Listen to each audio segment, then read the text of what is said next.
अस्सलाम वालेकुम स्टूडेंट्स, कैसे हैं आप? खैरियत से हैं? My name is doctor Sajid और मैं आपको फार्मेसी टेक्नीशियंस के लेक्चर डिलीवर करता हूं। आइए आज हम अपनी नेक्स्ट बुक स्टार्ट करते हैं जो कि पेपर नंबर 2 की बुक नंबर 1 है, माइक्रोबायोलॉजी।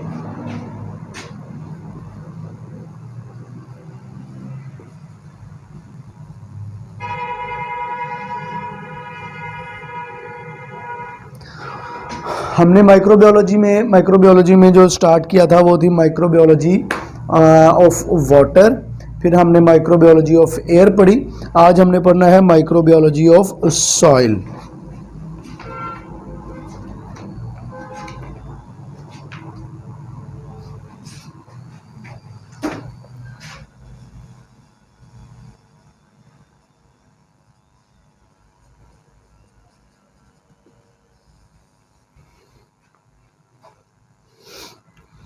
माइक्रोबायोलॉजी ऑफ सॉइल क्या होती है, आइए इसको स्टार्ट करते हैं। अच्छा, सबसे पहले तो थोड़ा सा ओवरव्यू ले लें हम माइक्रोबायोलॉजी ऑफ एयर और माइक्रोबायोलॉजी ऑफ वाटर का।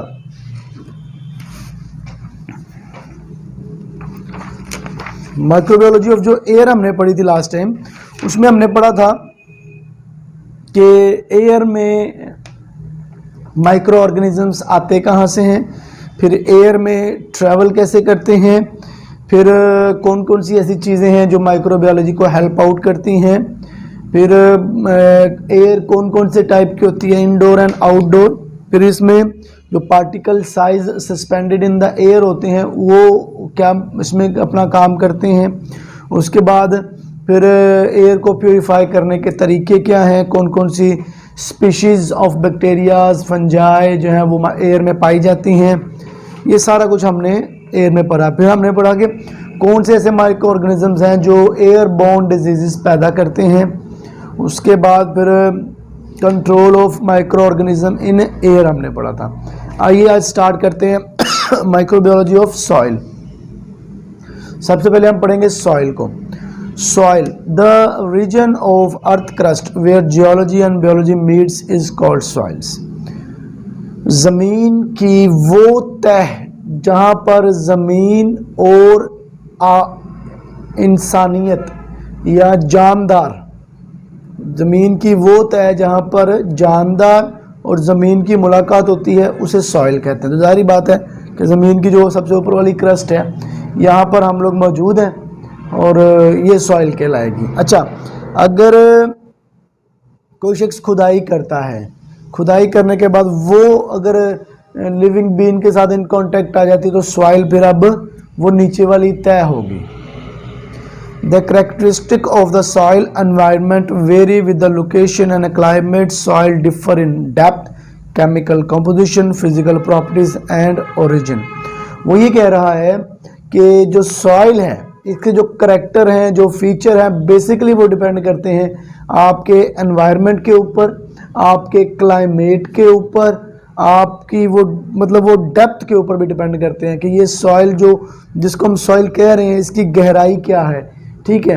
उसके बाद उसकी केमिकल कंपोजिशन और उसकी फिजिकल प्रॉपर्टीज़ के ऊपर, इन सब चीज़ों के ऊपर सॉइल के करैक्टर, सॉइल के फीचर्स जो हैं वो डिपेंड करते हैं। सॉइल कॉन्स्टिट्यूएंट्स, सॉइल के अज्जा कौन से होते हैं? देयर आर 5 मेजर कैटेगरीज, उनमें 5 बड़ी कैटेगरीज हैं। उनमें सबसे पहले है मिनरल पार्टिकल्स, मिनरल पार्टिकल्स। दूसरी है organic residue, organic material. Third water है। फोर्थ गैसेस है। 5 बायोलॉजिकल सिस्टम है, ठीक है। आइए इनको बारी बारी पढ़ते हैं। सबसे पहले है मिनरल पार्टिकल। सबसे पहले क्या है? Mineral particle. The dominant mineral particle are compound of aluminium, iron and silicon. तो सॉइल के अंदर सबसे ज़्यादा पाए जाने वाले जो पार्टिकल्स हैं वो कौन से हैं? मिनरल्स, एल्युमिनियम, आयरन और silicon. Aluminium, iron and silicon. Less dominant, जो कम मिकदार में पाए जाते हैं, वो है calcium, magnesium, potassium, sodium, nitrogen, sulphur, phosphorus, titanium and manganese. ये वाले वो मिनरल्स हैं जो कम मिकदार में पाए जाते हैं। अच्छा, हर सॉइल में ये सारे के सारे पाए जाएं ये ज़रूरी नहीं होता। ये एरिया टू एरिया डिपेंड करता है। कुछ एरियाज़ में सॉइल्स के अंदर सिर्फ पोटाशियम और मैग्नीशियम हो सकता है, कुछ के अंदर सिर्फ अकेला मैग्नीशियम हो सकता है, कुछ के अंदर अकेला पोटाशियम हो सकता है, कुछ के अंदर अकेला जो है वो कैल्शियम हो सकता है। ये डिपेंड करता है area to area. Mineral constituents of soil range in size from small particles 0.002 mm or lesser or to large pebble and gravel. Soil can be classified as। तो वो ये कह रहे हैं कि ये जो हमने अभी बताए हैं मिनरल्स, ये जो मिनरल्स हैं ये छोटे छोटे पार्टिकल्स की साइज में होते हैं, छोटे छोटे पार्टिकल्स के साइज में होते हैं और इनका साइज 0.002 मिलीमीटर से लेकर इससे भी छोटा हो सकता है। ठीक है जी। अब उन्होंने कहा है कि सॉइल जो है उसको हम क्लासिफाइड करते हैं ऑर्गेनिक सॉइल में और इनऑर्गेनिक सॉइल में। Organic soil having less inorganic solids but much are of organic material, soil of marshes. ठीक है जी। उसके बाद आ जाता है नीचे उन्होंने एक बनाया हुआ पीरियोडिक टेबल। ये पीरियोडिक टेबल आपने केमिस्ट्री में भी पढ़ा होगा, फिजिक्स में भी पढ़ा होगा।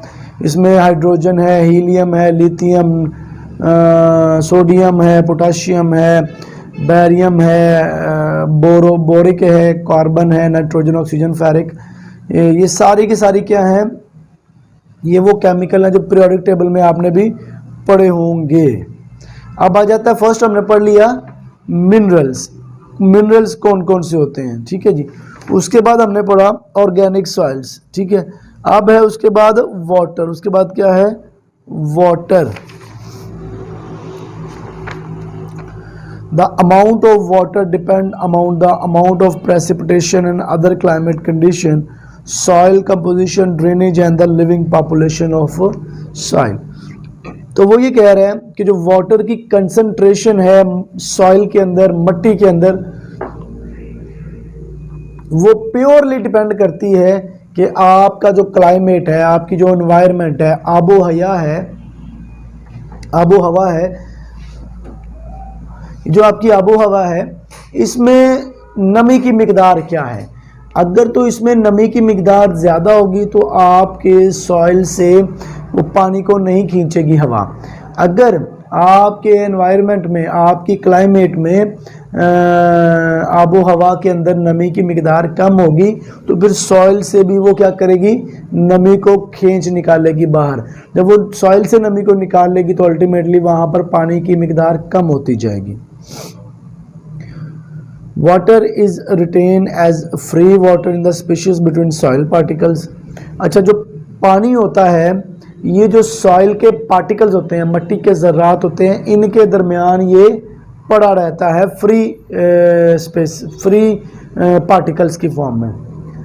Absorb to the surface of particle, और ये जो सरफेस ऑफ द पार्टिकल है उस पे भी अब्जॉर्ब्ड होता रहता है।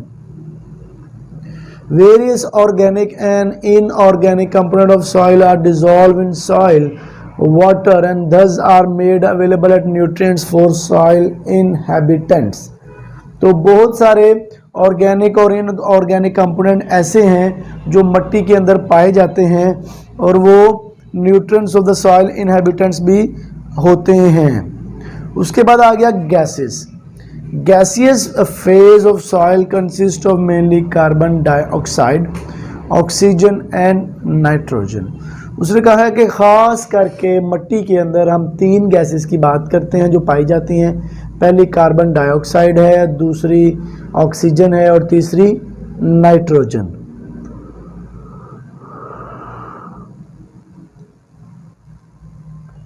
वो ये कह रहे हैं जो गैसेस मट्टी के अंदर पाई जाती हैं इसमें मोस्टली तो कुछ जो है वो पानी के अंदर अब्जॉर्ब हो जाती हैं, लेकिन मोस्टली जो है वो क्या करती हैं, पार्टिकल जो सॉइल के पार्टिकल्स हैं उनके दरमियान फैली रहती हैं। The root system of higher plants, the root system of higher plant mainly small animal, rodent, insects, worm et cetera, tremendous number of microbes. तो ये जो गैसेस वगैरह हैं इनको कौन इस्तेमाल करता है, जो जड़ें होती हैं दरख्तों की, वो छोटे छोटे एनिमल्स और वो वाले माइक्रो ऑर्गेनिजम्स जो सॉइल के अंदर मौजूद होंगे। फिर आता है माइक्रोबियल फ्लोरा ऑफ सॉइल, मतलब आपकी मिट्टी के अंदर कौन कौन से माइक्रो ऑर्गेनिज्म मौजूद होते हैं, किन किन माइक्रो ऑर्गेनिजम्स की कॉलोनीज होती हैं, आइए उनको पढ़ते हैं। सबसे पहले bacteria. Bacterial population is highest in both numbers and variety then all the other group of microbes. Autotroph and heterotroph मेसोफाइल्स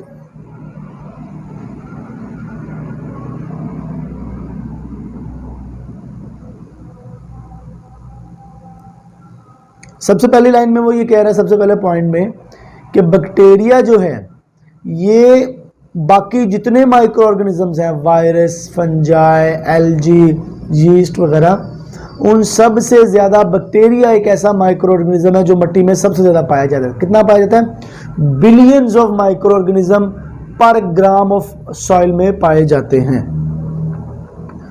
autotroph and heterotroph, mesophile and thermophiles and sulfur oxidizer, nitrogen fixer and protein digester and other kind of bacteria are all likely to found in soil।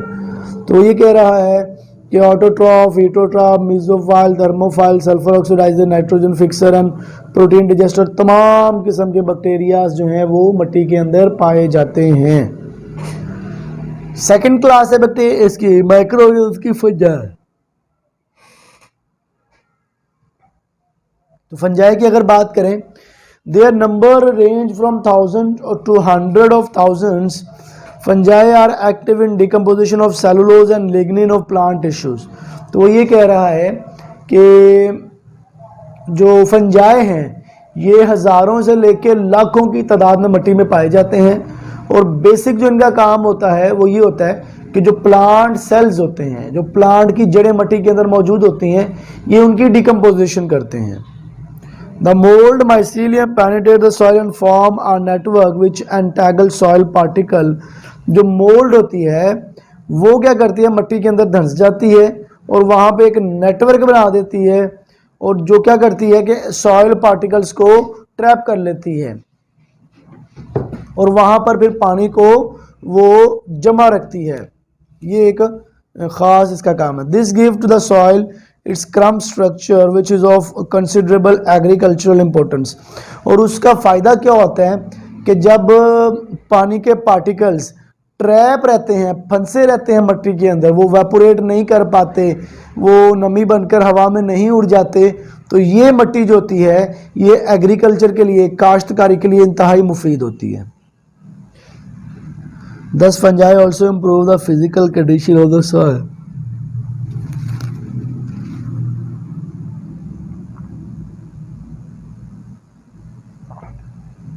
तो फिर ये कह रहा है कि fungi जो है वो काश्तकारी के लिए बहुत हेल्प करते हैं, और यीस्ट जो है वो इतने बड़े पैमाने पर नहीं पाई जाती है मिट्टी के अंदर।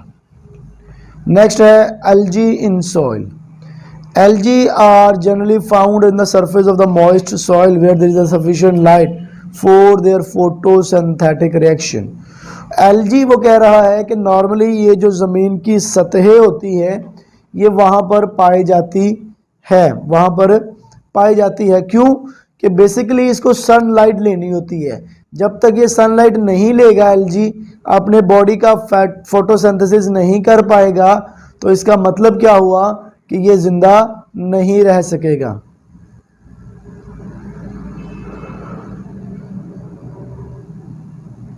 The major type present are green algae, chlorophyceae and the diatoms।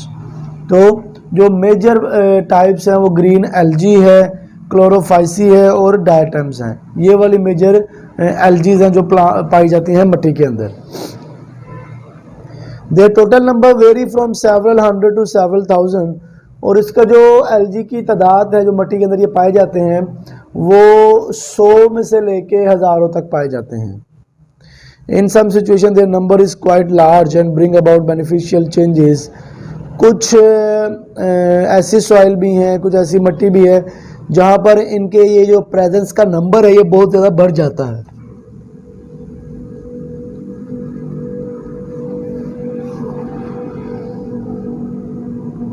ख़ास करके जो सहराई इलाके हैं वहाँ पर एलजी ज़्यादा पाई जाती है। दूसरा, इसके अंदर नाइट्रोजन फिक्सर की भी ताकत होती है एलजी के अंदर, इसलिए फिर ऐसी मिट्टी जहाँ पर चावलों को काश्तकारी की जाती है वहाँ पर भी एलजी ज़्यादा मकदार में पाई जाती है। Protozoa in soil, many types of protozoa are found in the soil but flagellates and amoebae usually outnumber the ciliates. तो वही कह रहा है बहुत सारे किस्मों के प्रोटोजोआ जो है वो मिट्टी के अंदर पाए जाते हैं, लेकिन इनमें जो फ्लैजिलेट और अमीबाए हैं वो एक ख़ास अहमियत रखते हैं। देयर टोटल नंबर में range from a few hundred to several thousand. इनकी जो तादाद है वो भी 100 में से लेके हज़ारों होती है। Depending upon the condition of the soil the protozoa में एग्जिस्ट एज अ वेजिटेटिव और सिस्ट फॉर्म। तो ये सॉइल पे ही डिपेंड करता है कि कौन सा प्रोटोजोआ होगा और वो क्या काम करेगा। प्रोटोजोआ में exist as a vegetative cyst form, they use decaying organic matter for food and consume both dead and living bacteria. तो ये क्या करता है कि ये जितने भी डिकेइंग का प्रोसेस है वो प्रोटोजोआ करता है और ये बैक्टीरिया को भी इस्तेमाल कर लेता है इस पर्पस के लिए। Since protozoa do not ingest all bacteria they maintain some equilibrium of the bacteria flora of the soil. तो इसीलिए फिर प्रोटोजोआ जो है वो जिंदा बैक्टीरिया को भी खा जाता है, लेकिन ये तमाम को नहीं खाता क्योंकि जो एक बैक्टीरिया की प्रेजेंस है उसको भी कायम रखना है। Roles of soil biota, recycling of the energy, carbon and nutrient is dead plant and animal tissues into form that are potential useful for living plant is the key role of the soil microorganism. Thus, for the processing of material that maintain life on earth, these organisms are quite important. तो वो ये कह रहा है कि जो soil है इसके अंदर क्योंकि गैसेस भी होती हैं, न्यूट्रिएंट्स भी होते हैं, माइक्रो ऑर्गेनिजम्स भी होते हैं और इन सब चीज़ों की अपनी अपनी अहमियत है। अच्छा, किस लिए अहमियत है? क्योंकि सॉइल के अंदर दरख्त भी होते हैं, सॉइल के अंदर माइक्रो ऑर्गेनिजम्स भी होते हैं, बहुत सारी ऐसी चीज़ें होती हैं जिनकी डिके करनी होती है, जिनकी डिकम्पोजिशन करनी होती है। तो हम आम अल्फाज में ये भी कह सकते हैं कि हमारे मुआशरे का जो सर्किट है, जो सर्कल एक घूमता है, वो सॉइल में से भी होके जाता है। तो अगर सॉइल ना हो तो बहुत सारी चीज़ें हमारी लाइफ सर्कल की मिस हो जाएं। Human activity has polluted the environment with a wide variety of synthetic और processed compound। जो ह्यूमन एक्टिविटीज़ हैं उसने बहुत ज़्यादा पोल्यूटेड कर दिया है क्या एनवायरनमेंट को, with a wide variety of synthetic और process compound. Many of these hazardous और toxic substances can be degraded by the soil micro organism.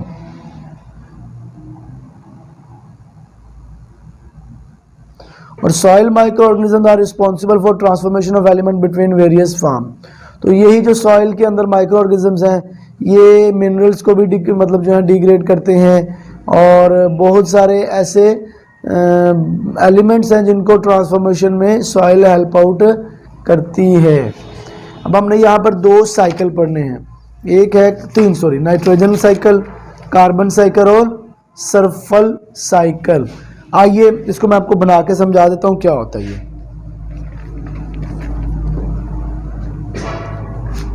सबसे पहले है कार्बन साइकिल।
अच्छा, ये एक छोटा सा साइकिल बनाया है, ये एक फैक्ट्री है, इस फैक्ट्री में से ये धुआं निकल रहा है जिसे स्मोक बोलते हैं, एक धुआं निकल रहा है, उस धुएं के अंदर कार्बन डाइऑक्साइड भी मौजूद है। ठीक है जी, क्या मौजूद है? Carbon dioxide. तो कार्बन डाइऑक्साइड कहाँ पहुंच गई? एटमॉस्फेयर में, हमारी हवा के अंदर। अच्छा, वो जो CO2 है उसको कौन इस्तेमाल कर रहा है? दरख्त। दरख्त CO2 को इनटेक करता है जो कि फोटोसिंथेसिस करेगा। ठीक है जी, फोटोसिंथेसिस करके O2 को हवा में दोबारा भेज देगा। अच्छा, अब ये O2 कौन इस्तेमाल कर रहा है? जानदार। ठीक है जी, ये शीप है, इसको बोलेंगे शीप। ठीक है जी, तो शीप क्या है? वो O2 भी इस्तेमाल कर रही है और फिर ये भी कंजप्शन निकाल रही है गैसेस की जो कि हवा के अंदर जा रहे हैं। दूसरा तरीका देखें तो ये दरख्त की क्योंकि जड़ें मौजूद होती हैं ज़मीन के अंदर, ठीक है, तो वहाँ पर भी ऑक्सीडेशन वगैरह प्रोसेस हो रहे होते हैं, तो वहाँ से ये कार्बन डाइऑक्साइड जाती है, डेट्राइट्स और सॉइल माइक्रो ऑर्गेनिजम्स जो हैं वो ये सारी की सारी गैसेस CO2 को क्या करते हैं? यूटिलाइज और एटमॉस्फेरिक में एलिमिनेट करते हैं। ये छोटा सा कार्बन साइकिल है, आइए इसको पढ़ लेते हैं। In the carbon cycle micro organism transport plant and animal residue into carbon dioxide and the soil organic matter known as humus. तो क्या है वो ये बता रहा है कि कार्बन साइकिल अंदर क्या होता है, जो माइक्रो ऑर्गेनिजम्स हैं, ये जितने भी ज़मीन के अंदर जो रेजिड्यूज मौजूद हैं प्लांट की जड़ों के, या कोई भी चीज़ मर जाती है तो उसके जो डिकम्पोज मौजूद है उनको कार्बन डाइऑक्साइड में कन्वर्ट करके हवा में दे देती है। And the soil organic matter known as humus, और ह्यूमस जो है वो भी सॉइल ऑर्गेनिक मटेरियल अवेलेबल होता है। Humus improves the water holding capacity of soil, और यही जो ह्यूमस है ये सॉइल के अंदर पानी की तनासुब को बढ़ाती है। सप्लाइज प्लांट न्यूट्रिएंट्स, प्लांट को न्यूट्रिएंट्स प्रोवाइड करती है। And contribute to soil aggregation, और सॉइल की एग्रीगेशन में भी हेल्प आउट करती है। ये हमारा CO2 का साइकिल हो गया, कार्बन डाइऑक्साइड का साइकिल। नेक्स्ट है हमारा नाइट्रोजन साइकिल।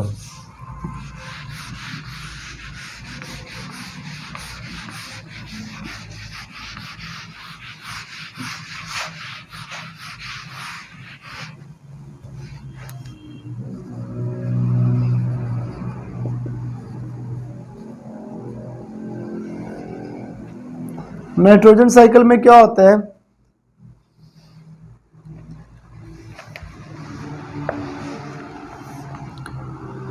इसको आप ऊपर से देख लें, बनाऊंगा तो वक्त ज़्यादा लगेगा, अब ऊपर से देख लें इसको।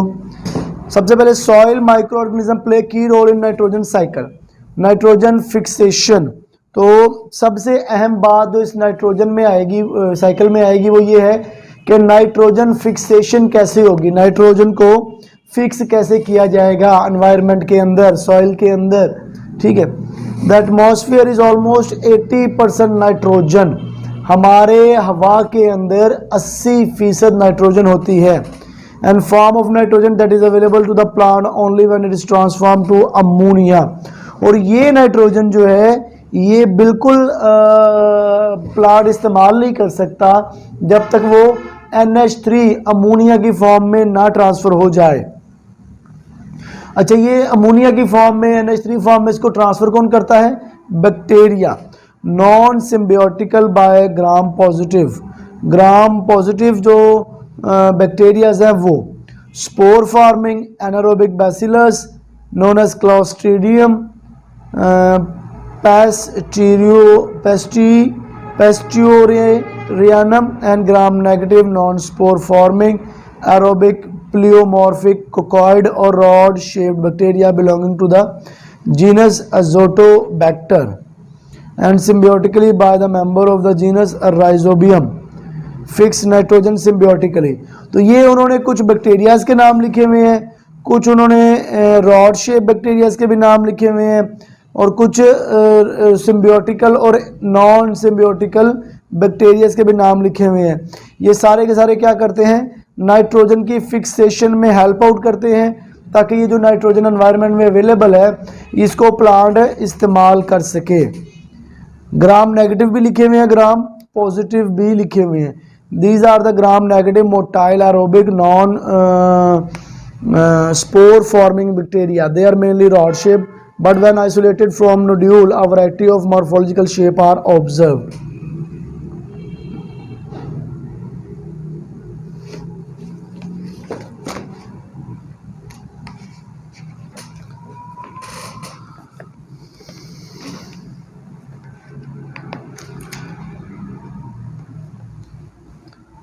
ठीक है जी, ये एक उन्होंने छोटा सा एग्जांपल बताई है कि कौन से बैक्टीरिया ऐसे हैं जो नाइट्रोजन को अमोनिया में ट्रांसफ़र करते हैं, और नाइट्रोजन 80% हमारे एनवायरनमेंट में अवेलेबल होती है, लेकिन वो इस्तेमाल तभी होती है प्लांट्स को जब वो NH3 की फॉर्म में अवेलेबल हो। आइए एक बार डायग्राम को देख लेते हैं। सबसे पहले तो नाइट्राइट्स हैं ज़मीन के अंदर, ठीक है, उनकी लीचिंग होगी, नाइट्रेट्स बनेंगे। ठीक है, नाइट्राइट्स की क्या होगी, लीचिंग होगी तो नाइट्रेट्स बनेंगे। नाइट्रीफेक्शन होगी थ्रू बैक्टीरिया तो भी नाइट्रेट्स बनेंगे, और अमोनियम बनेंगे थ्रू क्ले मिनरल्स के ज़रिए। फिर ये नाइट्रेट्स जो बनेंगे इनको प्लांट कंजप्शन करेगी, ऑर्गेनिक रेजिड्यू बनेंगे, ऑर्गेनिक मैटर बनेगा, और वो अमोनियम भर के इस्तेमाल हो जाएगी।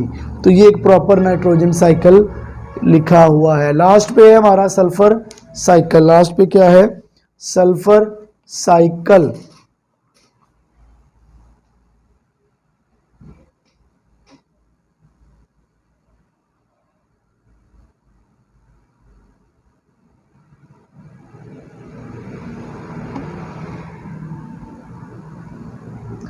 Cycling of sulphur is similar to that of nitrogen. मतलब वो ये कह रहा है कि जो सल्फर है का साइकिल है वो नाइट्रोजन से मिलता जुलता है। Transformation between organic and element states and between oxidised and the reduced state of the sulphur are accomplished by the various type of micro organism specially bacteria. वो ये कह रहा है कि बेसिकली जो सल्फर की फिक्सेशन है, इसकी ट्रांसफॉर्मेशन है, इसको इस्तेमाल के काबिल बनाना है, वो बैक्टीरिया ही करते हैं, जैसे कि नाइट्रोजन को भी बैक्टीरिया ही फिक्सेशन करते हैं। तो इसमें डिफरेंट प्रोसेस होते हैं, ऑक्सीडेशन होती है, रिडक्शन होती है, और भी बहुत सारे प्रोसेस होते हैं। नीचे सल्फर साइकिल अगर आप देखेंगे तो लिखा हुआ है कि हीटरोट्रॉफिक बैक्टीरियाज वो H2S बनाएंगे, H2S जो है SO4 बनेगा, SO4 जो है वो डिकम्पोज इस्तेमाल होएगा, और SO2 को बेसिकली हवा के अंदर भेजा जाएगा। ये कंप्लीट छोटा सा साइकिल है। तो ये हमारा टॉपिक माइक्रोबायोलॉजी ऑफ सॉइल ख़त्म हुआ। तो ये जो पूरा चैप्टर था microbiology of water, microbiology of air, microbiology of soil, वो ख़त्म हो गया। ठीक है जी, आइए अब हम नेक्स्ट चैप्टर स्टार्ट करते हैं जो कि है स्टेरिलाइजेशन।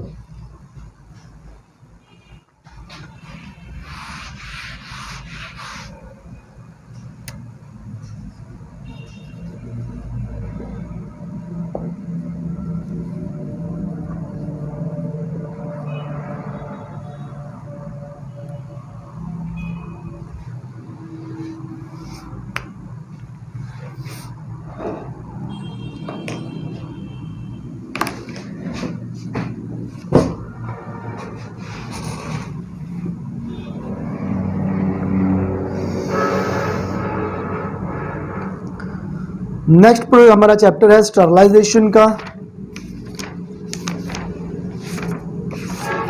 स्टरलाइजेशन क्या होती है, स्टरलाइजेशन के कौन कौन से प्रोसेसेस हैं, ठीक है, उसके बाद फर्मेंटेशन, और फिर लास्ट चैप्टर होगा हमारा इम्यूनोलॉजी। ठीक है जी, ये हमारा लास्ट चैप्टर होगा जिसमें वैक्सीन का भी हम पढ़ेंगे।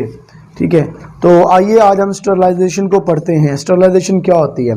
Sterilization is the process of killing और removing bacteria and all other form of living organism and their spores from the preparation और आर्टिकल्स।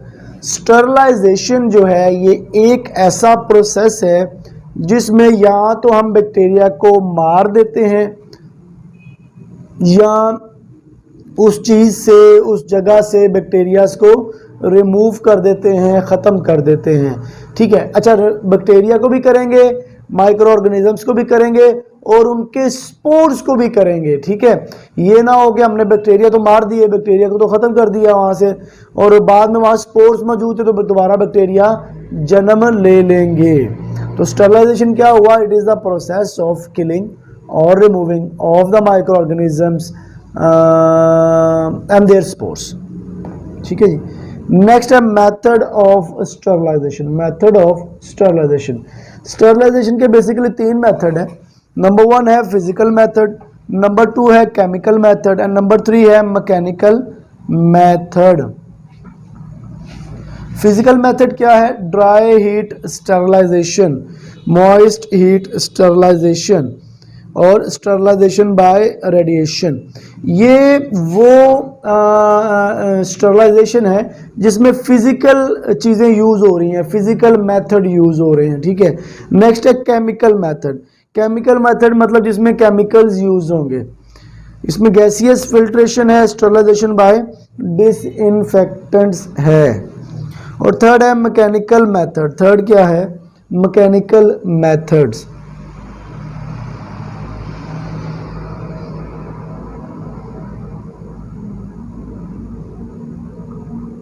मैकेनिकल मेथड मतलब जिनमें मशीनरी इस्तेमाल होगी।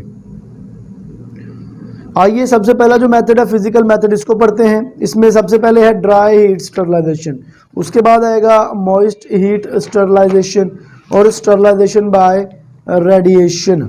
ये 3 अहम स्टरलाइजेशंस हैं। Dry heat sterilization. Substances which are destroyed by moist heat may be sterilization moist heat.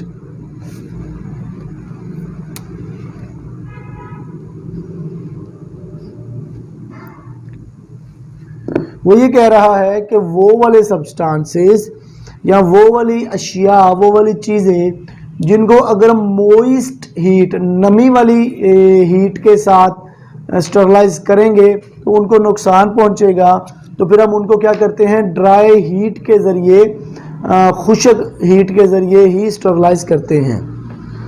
Dry heat can be use to sterilise item but as the heat takes much longer to be transfer to the organism, both the time and the temperature must usually be increase unless forced ventilation of the hot air is used.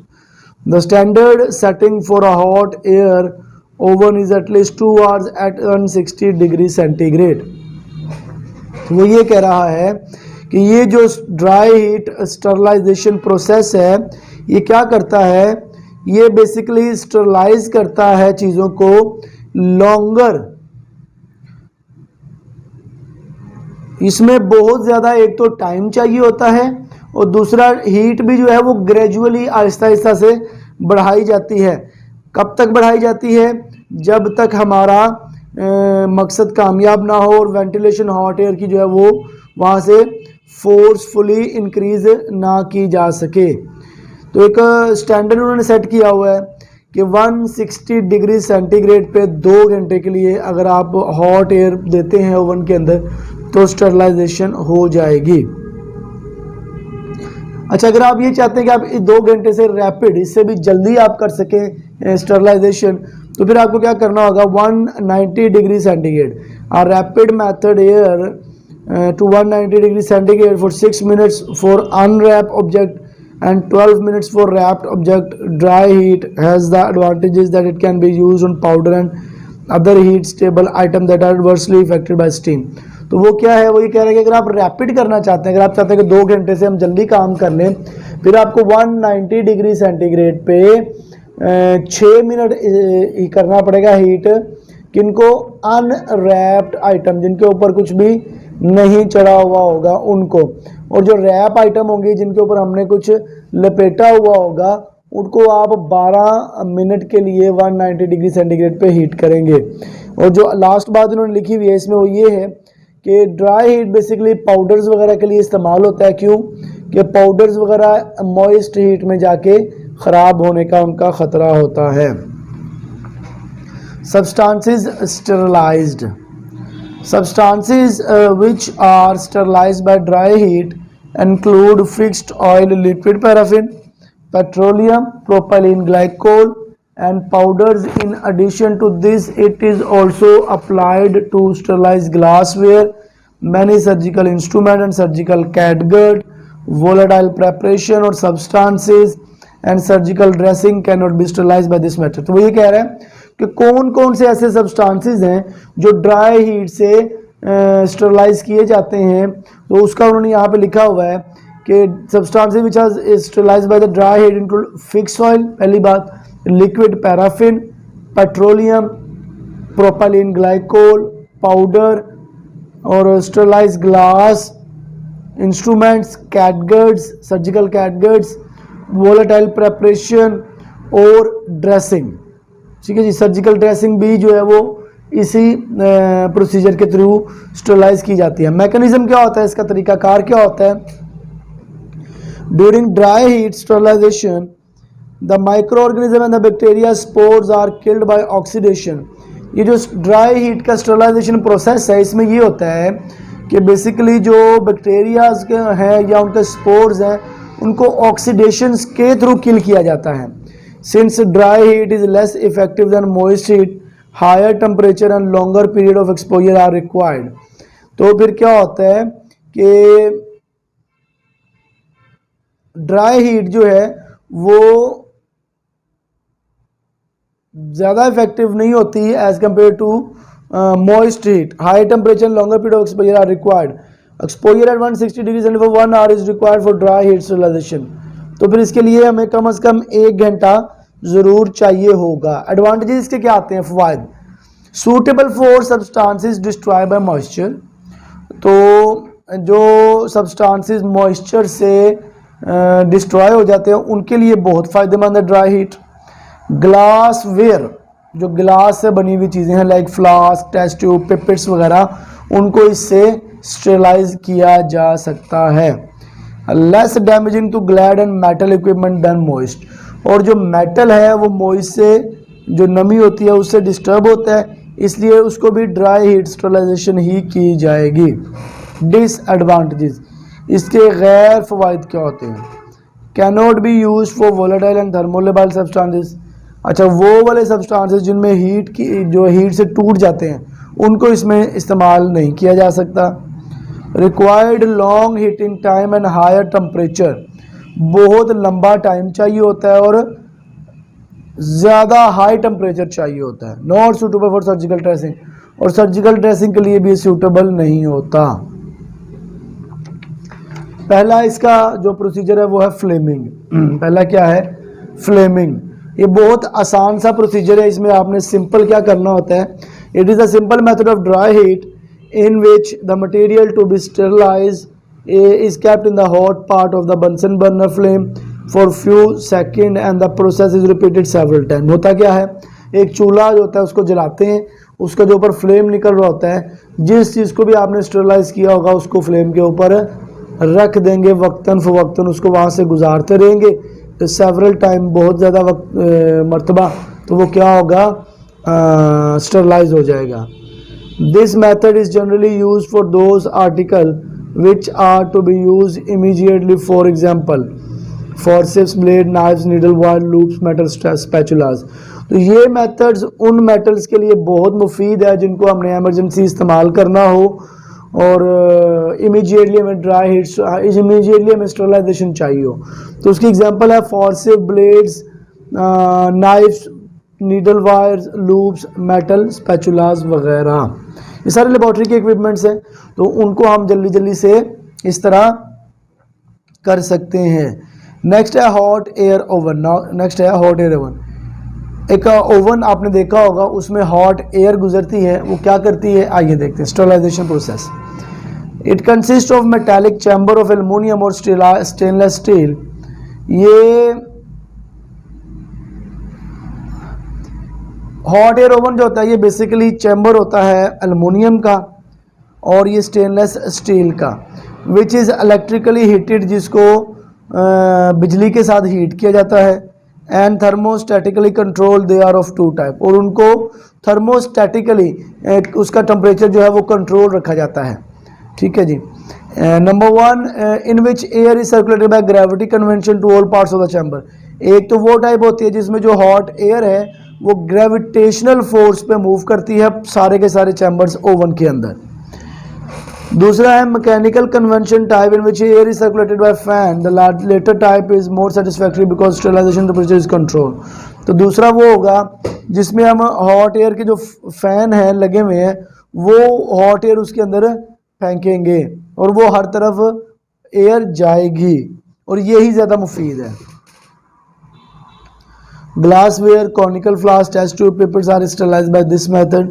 They should be plugged with non-absorbent cotton wool because absorbent cotton wool becomes saturated during process. तो वो ये बता रहा है कि जितने laboratory के equipment है like pipette, Naik beaker, flask वगैरह, उनको इसी प्रोसेस के ज़रिए जो है वो स्टेरिलाइज्ड किया जाता है। और हमारा नेक्स्ट टॉपिक है इंसिनरेशन। इंसिनरेशन क्या होता है? Incineration will also burn any organisms to ash. Incineration एक ऐसी चीज़ है जो किसी भी ऑर्गेनिजम्स को ऐश बना देगी। It is use to sanitise medical and other biohazard. ये मेडिकल और दूसरे जो बायोहैज़र्ड से वेस्ट हैं उनको सैनिटाइज करने में हेल्प करती है। Before it is disintegrated with the non hazardous waste, और इससे पहले कि हम उनको स्टेरिलाइज किए बगैर ही फेंक दें। तो ये हमारा आज का लेक्चर ख़त्म हुआ। आइए स्टेरिलाइजेशन को एक बार रिव्यू कर लेते हैं। स्टेरिलाइजेशन क्या होती है? बेसिकली ये किलिंग और removing of the bacteria and it's spores. Method इसमें फिजिकल है, केमिकल और मैकेनिकल है। फिजिकल में आता है ड्राई हीट स्टेरिलाइजेशन, उसके बाद आता है मॉइस्ट हीट स्टेरिलाइजेशन और स्टेरिलाइजेशन बाय रेडिएशन। तो ये हमारा आज का लेक्चर ख़त्म हुआ। इसमें आपको कुछ चीज़ समझ ना आई हो या कुछ भी पूछना हो तो आप मुझे व्हाट्सएप पे कांटेक्ट कर सकते हैं। अपना भी ख्याल रखिएगा, अपने पेरेंट्स का भी ख्याल रखिएगा। अस्सलाम वालेकुम।